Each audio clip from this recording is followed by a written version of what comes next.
Live from the KWQC Broadcast Center in downtown Davenport with Morgan Otier and Kyle Keel. This is Quad Cities Live. Today on QCL, the Putnam Museum and Science Center is hosting a powerful event focused on inclusion and accessibility in the arts. We'll have more on that and the Culture Bright Summer Series. Plus, an organization's artwork is creating a welcoming environment for new mothers. Community Healthcare is here with the mission behind a mural that celebrates World Breastfeeding Week. And taking action and making a difference as local nonprofits are facing major funding challenges. How One Table QC is bringing leaders together and coming up with solutions. Hello and welcome to a Friday edition of Quad Cities Live, the last day of July. It's flying by. It is flying by. Thank you so much for joining us. I'm Kyle Keel alongside my co-host Morgan Otier. TEDx Davenport is coming up on Wednesday, August 12th, as we've been previewing all week long. And one of this year's speakers is a familiar face to many of you. Oh yes, you've seen Danielle Colby on the hit series American Pickers, of course, but the Davenport native is also an entrepreneur, an internationally known burlesque performer, and a passionate storyteller. Danielle joins us today with a preview of her upcoming TEDx Davenport talk. Danielle, welcome back. I'm passionate. Yes, Yes. you are. Did you like that? I love writing things about my friends. You look beautiful today. So Danielle, as just mentioned, you've worn so many hats throughout your career. So I've got to know, how do you decide which story to tell when you get up on that stage? That's a good question. Deep breath. Right? I figured I would just begin at the beginning, and that is just a brief history of burlesque and why I opened a museum about it. Yeah. Okay. Straightforward. Straightforward. Yeah. That's the way to do it. All right, so your talk is titled, What is an Ecdysiast? I got it. Nailed it. I got it. And why does it matter? Because a lot of people might be hearing Ecdysiast for the first time, like I did when Morgan mentioned it to me earlier, so I wouldn't mispronounce it. So just talk a little bit about your talk and what it's going to be all about. Yeah, it's a weird word, isn't it? It is, a little bit. You know, it's a word that comes out when fascism is on the rise. Within our culture, within our world of ecdysiasts, it's a word we can use no matter what time, what's happening in politics, what's happening in the world, because a lot of words are censored, especially around nudity, around striptease, around burlesque. So it's a word that we've learned to use since the early days to, you know, to kind of skirt as the laws change. And describe, and be able to describe the art form throughout the years. Yeah, so basically an ecdysiast is a burlesque artist, is, yeah, I mean, that's a great example, is burlesque. Okay, so what do you think are some of the biggest misconceptions about this art form? Got a long list. How long do we have? I think I've asked you that before. Yeah. That was your response. You know, I think that one of the biggest misconceptions is that it has to be one thing. Yeah. Sure. Or it has to look like one thing, or your body has to be a certain way, or your face or your skin or the music has to be a certain way. Burlesque is what you make of it, like any other form of dance. It's very important that we understand where our core dance movements and where our history comes from. But it can look like whatever you want it to look like, and that's the beautiful thing. Yeah. Yeah, and your talk is going to explore the history of a showgirl. So what fascinates you about the evolution of a quote-unquote showgirl? Because Taylor Swift is acknowledged as a showgirl. She does, yes. So this is a really, really wonderful time in history where we can open up this conversation and say, what actually is a showgirl? Okay. Like, is a showgirl somebody who's on stage all the time and does singing and dancing? Is a showgirl, like, what is that? What does that mean? Yeah. We can break that down. Taylor Swift has opened up a lot of questions about this exact topic. She should have named her album Life of an Ecdysiast. Yeah, that would have been a little catchier. But she's not an ecdysiast. There you go. In order to be an ecdysiast, you have to be somebody who focuses on striptease, and she does not. Yeah. So interesting. I like that you brought that up. Yeah. I love that. I just think it's a really interesting point. Oh, Yeah. Taylor Swift is a showgirl. Okay. I mean, that's where my mind went Let's when I hash it out. think of showgirl Right. these days, yeah. Okay, so TEDx Davenport, of course, we've featured some of the speakers, including yourself, Danielle, throughout the week. So it brings, you know, a number of people from a range of backgrounds to the stage. So from your perspective, though, what's very special about that, having all of those different backgrounds as part of one event? Well, we can't move forward politically, socially, in any way until we actually have different minds coming together and talking. So that's what's so cool about it to me, because with that many different minds coming together with talking points, we're gonna, I mean, it allows us to actually learn a lot of different things and not just like scream into the void. Right. Yeah. Yeah. People want to be there. Absolutely. And you know, we have a lot of fascinating topics coming up for the TEDx talk, but what are you hoping the audience takes away from your specific talk? The difference between acceptance, patience, tolerance, and why are those words even important, especially in regards to an ecdysiast. And also this amazing fan right here. I love it. Because beautiful. Sally Rand has a lot of history here in the Quad Cities, so I had to do a little tribute to Sally Rand right here with this great fan. Love it. But it's props, it's beautiful, it's fun, but also it comes down to how political is a femme's body and why. Yeah, very So, interesting. yeah. And you know, I've learned some of this from you already just in our time together. And a quick reminder that your museum is located in downtown Davenport, the Ecdysiast Arts Museum. So if you were watching the video just a couple of minutes ago that we were playing, that is footage from inside the museum for anybody who has not gotten a chance to check it out yet. It's really incredible. There's lots more of this and lots more to see. 322 Brady Street, right across from the Symphony. Easy to find. Very easy to find. The pink door. Yes, it does. Beautiful pink door. So TEDx Davenport, it is set for Wednesday, August 12th at the Last Picture House in downtown Davenport. Runs from 4:30 to 6 p.m. For your tickets, head to TEDxDavenport.com. And Danielle, as always, thank you for taking the time and talking with us today. Thank you. Wow, it's always a pleasure. Thank you. Absolutely. Well, coming up on QCL, the Culture Bright Summer Series is bringing organizations together to showcase the experiences that make our region unique. We'll detail an exciting opportunity at the Putnam Museum next. Quad Cities Live continues. The Quad Cities arts and culture scene is coming together in a big way this August through the Culture Bright Summer Series. It is an 8-day celebration showcasing the incredible collaboration happening across our region, and one of the signature events is happening at the Putnam Museum. Signature, easy for me to say.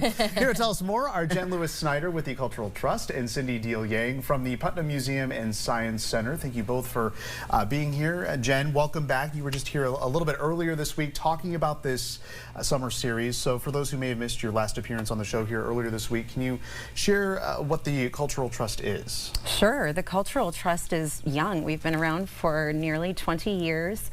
And we are dedicated to the sustainability and success of our deeply rooted art and cultural amenities. There's over 4,000 nonprofits in this community, and we have deemed 6 worthy enough of forever unrestricted funding, and the Putnam is one of those organizations. Yeah, absolutely. So Cindy, can you talk a little bit about Culture Bright and really how that collaboration has already become beneficial to the Putnam Museum and Science Center? Yes, so the Culture Bright series actually started with a winter series a couple of years ago and really gave all of the legacy partners the opportunity to work together in ways that we hadn't before.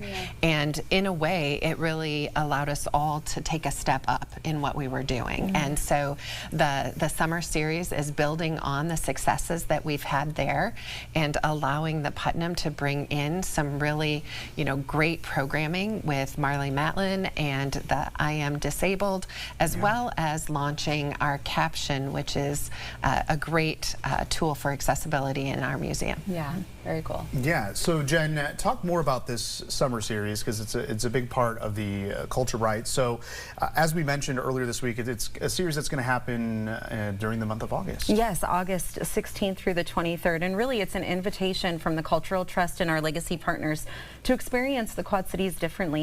You can't see everything in one visit to any of our amenities, and this is an opportunity where they're all coming together and you're seeing all of their missions at work, from art and music to science and history to live performance.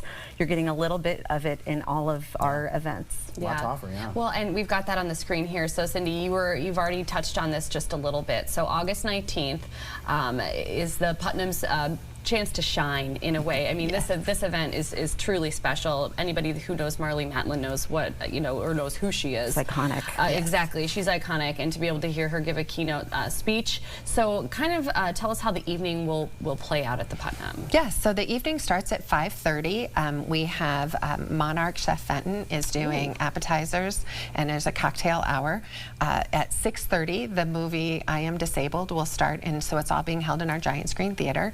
That will start there, and then following that, Marlee Matlin will do a keynote for us, and then following the keynote, we'll have some information about Caption, and then Caption is launching in one of our galleries that evening, Common Ground, and so we will allow people to be able to take advantage of that evening. Yeah, talk a little bit more about that technology, because it's going to be big for the museum. It's going to be huge for the museum, and the Putnam really looks at all of the different ways that we can be accessible, and this is just one more step in that direction. So Caption is it's really a radio frequency that's kind of cube, if you will, that's put on our walls. And as you walk into the museum, it will pop up. It's not an app. It's not something you have to download. It will just allow you to say, yes, I'm interested in this.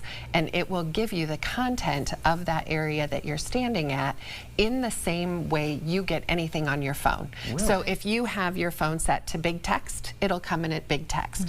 If you have your set phone to say Spanish, it will actually translate it to Spanish. Wow. If you have your phone set with a black background and a light text, it pulls it up that way. That's incredible. So it really helps you be able to access the information in the way you're most comfortable. That is really incredible. I mean, I knew we were going to be talking about Caption, but I had no idea that the technology was actually there for that, and the fact that we get to have that here in the Quad Cities is really incredible. And Cindy, we should mention to everybody watching that tickets are limited for this event because it is taking place in the giant screen theater. So we would encourage people to potentially take a look at getting those. Yes, you would. Tickets are limited and they are going fast. We're having, there's a lot of advertising about it, and so we're getting a lot of traffic. It's $55 for the evening. The hors d'oeuvres beforehand are included along with a signature cocktail. Any specialty cocktails are, a cash bar, but it should be a really fantastic sounds like a great evening. A lot of fun. Well, don't miss an evening with Marlee Matlin and the screening of I Am Able on Wednesday, August 19th at the Putnam Museum and Science Center. Cocktail hour, as Cindy mentioned, begins at 5:30, followed by the screening, and then of course that keynote speech will be really something incredible to see. Absolutely, and if you want more information about the Culture Bright Summer Series or to purchase tickets to an event like this one, you can visit culturebright.org. Jen and Cindy, thank you both so much for being here today. Thank you so much. Thank you very much for being here. And still to come on QCL, Community Healthcare is celebrating World Breastfeeding Week with beautiful new community art murals. How this mural is making a meaningful impact. Next. Quad Cities Live continues. World Breastfeeding Week begins tomorrow, and Community Healthcare is marking the occasion in a colorful and meaningful way. They're unveiling new artwork created to celebrate breastfeeding and support families. Joining us today is Heather Kearney, a registered dietitian and breastfeeding coordinator with Community Healthcare, along with artist Shayla Athlerbaugh, who also works for Community Healthcare. So you are a woman of many talents. Thank you so much, both of you, for being here today. Yes, thank you for having us. Yes, lots of great information to share, and some beautiful artwork, I have to say, Shayla. So first though, Heather, can you tell us a little bit about the WIC programming at Community Healthcare and really the support that it provides for area families? Yes, so WIC, as if you know, Women, Infants, and Children, and we support families in the area with education on nutrition as well as breastfeeding, but then of course we provide food resources for them and support to just help build those nutritional gaps. Yeah. But breastfeeding is one of our main loves that we have, and we help guide our families when they have breastfeeding goals that they'd like to achieve. Yes, and that is great because and we probably won't get into it today, but it can be a difficult journey at first for a lot of families. So having that support and that help is really crucial. So can you talk a little bit about breastfeeding benefits, because for people that don't know, it does have many benefits for baby and for for mom, and maybe some benefits that people don't know about. Yes. Yes. I mean, there's so many. I mean, just the decrease of cancer risk, the immunity boosting powers that it has, just overall health outcomes for the general community. It decreases obesity rates. Yeah. I could continue. Yeah, well, yes, and we've got a graphic that you all provided here on the screen for people to take a look. Well, Shayla, World Breastfeeding Week is observed every August. From your perspective, why is it so important that we recognize this week in World Breastfeeding Week? Well, tying it back to art, like art is such a powerful way to express that. You know, with the mural that we did, we were able to collaborate on what WIC had to offer from resources, and then just taking an artistic approach on that. Yeah. It's important because there is a little bit of stigma about public breastfeeding. Still is, yeah. Yeah, and these artworks are in public spaces, so I think that will spark the conversation and keep the support going for those resources. Yes, and we're seeing the mural on the screen right now, so I mean, incredible work, and incredible job on that. And this year's celebration, Shayla, we're unveiling this artwork, but how did the idea for this come about? Like, where does that spark of creativity come from for you? It was a very collaborative effort between the WIC team, Community Healthcare, and then the two artists that were involved. They're very passionate about what they do and the resources that they provide. So the theme was the beauty of breastfeeding. So we wanted to incorporate just the growth, the nourishment, the life, and the beauty of that bond between mother and baby. And I think we did a good job of capturing that with the artwork. Yeah. The other artist that was involved is Shalay Talbert. Her studio is Splattered Paint Studios, and she did the canvas paintings and I did the mural art. Okay. So it was just a good collaboration overall. Okay, Yes. I see. So Heather, why do you feel, from your perspective, especially, all the work you do in helping families with breastfeeding, why do you feel like it is important for families to see positive and welcoming images like this, especially in healthcare settings? Well, it's hard enough in our society to decide to do something like breastfeed. We don't necessarily have as large of, or even some of us don't have their little village to help raise children, and that's truly what it used to be. And so we try to become that village for our families and really help support them in providing that positive experience, the positive atmosphere, and just showing them and their support people that breastfeeding is a wonderful, beautiful thing. Yeah. And it should be celebrated. Yeah, I think that was nicely put. And our conversation today is a great reminder that community healthcare offers much more than primary care. So for a closer look at services and locations, you can visit them on the web at chcqca.org. Shayla and Heather, wonderful job today. Thank you so much for being here. Thank you. for having us. Thank you very much. And still to come on Quad Cities Live, One Table QC joins us with an upcoming workshop supporting nonprofits through our region that are experiencing some burnout. Details next. You're watching Quad Cities Live. Nonprofits help power local economies, strengthen neighborhoods, and step in where help is needed most. Well, right now, many organizations, they are facing growing demand and shrinking resources. So that's where One Table QC comes in, turning conversation into action. Joining us today from One Table QC are Linda Waston with Waston & Associates and Jenny Colvin with Riverbend Food Bank, really to talk about why this matters now more than ever. So thank you both for your time and for stopping by today to talk about this. So Linda, we'll start with you. We'll get some basics out of the way. Can you tell everybody what One Table QC actually is? Yeah, it's a nonpartisan collaborative effort that is bringing together nonprofits from across different sectors with policymakers, with business, with community members to have conversations that focus on the issues that are most important in our community. We've intentionally brought people from different nonprofits together. We've intentionally crossed the river. We've had policymakers cross the river because, as we know, our issues don't stop. That they still cross. Exactly. Absolutely. So we're trying to bring everybody together because together we're so much stronger than we are separately. Definitely. Awareness, alliance, and action. It's what it's all about. So Jenny, why was One Table QC created. What was it really in response to? Yeah, so back a little over a year ago when the One Big Beautiful Bill Act was coming up and there was a lot of uncertainty across our nonprofit region, Linda and I have known each other a long time, and we always joke that when we come together and have coffee, things like this happen.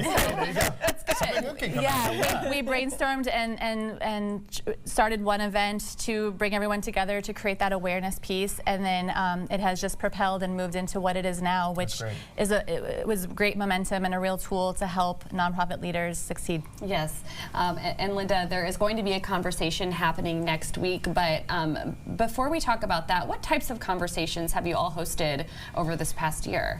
We've done some workshops. We did a workshop on advocacy. A lot of nonprofits don't know that they can advocate, that they should advocate. Yeah. And they don't know how to do it. So we've done a couple of those. We've had what we call table talks, which are bringing people together around a particular topic. We've talked about SNAP, we've talked about Medicaid, homelessness, housing, and we've got some others that are coming up. You mentioned our one next week. Yeah. Yes, I find this one very interesting. Yeah, let's talk about that real quick. So it's focused on burnout. So it's called From Burnout to Fortitude, Sustaining Nonprofit Leaders. So we're bringing together two nationally known researchers who've done some research on burnout. And a lot of the information you get on burnout says take a vacation, do some meditation, do yoga. All those things are great. Yes. I don't, knock any of those. But what it doesn't say is why does person A burn out and person B doesn't? Definitely, yeah. And what this research says is it has to do with fortitude. And there are different aspects of fortitude. Things like, do you have agency? Are you confident? Are you competent? And those kinds of things. And then they've also tested the fact that you can coach employees. Right. So it's not just sit back and say, suck it up, but let me as your manager help you develop these skills. Absolutely, and we just saw some statistics on the screen. Nearly 90% are worried about employees and burnout. So here's the information on that event next week, From Burnout to Fortitude. It is Tuesday, August 4th from 10 until noon inside the Junior Achievement Inspiration Center in Moline. It is almost sold out, so if you want to attend, make sure that you register soon. Yeah, be sure to do that. It is free, but got to get that registration in now before it's too late. We've got that website on your screen, and we'll be sure to post that on our website as well, kwqc.com/Quad Cities Live. Linda, Jenny, thank you for being here today. Thank you very much. Thank you very much for having us. Yes, and thank you so much for watching. We'll see you next week. Have a great weekend.